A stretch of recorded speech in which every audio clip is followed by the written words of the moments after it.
ડીસા તાલુકાના સૌથી મોટા માલગઢ ગામમાં ગ્રામ પંચાયત દ્વારા દબાણ હટાવવાની કામગીરી શરૂ કરાઈ છે। વર્ષો જૂના માર્ગ પર બંને તરફ થયેલા દબાણ પર પોલીસ પ્રોટેક્શન સાથે બુલડોઝર ફેરવી રસ્તો ખુલ્લો કરાયો છે।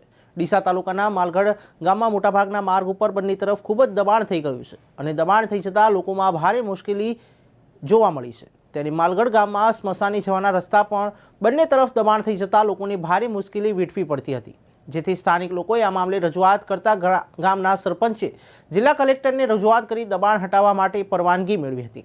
ત્યારબાદ કોઈ જ વિવાદ ન થાય તે માટે સરપંચ પતિ ગ્રામ પંચાયતના સભ્યોએ પોલીસ બંદોબસ્ત સાથે રહી દબાણ હટાવવાની કામગીરી શરૂ કરી હતી અને આજે જેસીબી મશીન દ્વારા ગેરકાયદેસર દબાણો હટાવી 66 ફૂટના રોડ પરના દબાણ પૈકી 30 ફૂટ જેટલા રોડ ખુલ્લો કરાયો હતો, જેથી હવે આ રોડ પરથી પસાર થતા વાહન ચાલકો અને ખાસ કરીને સ્મશાને જતા લોકોને પડતી મુશ્કેલીઓ દૂર થશે।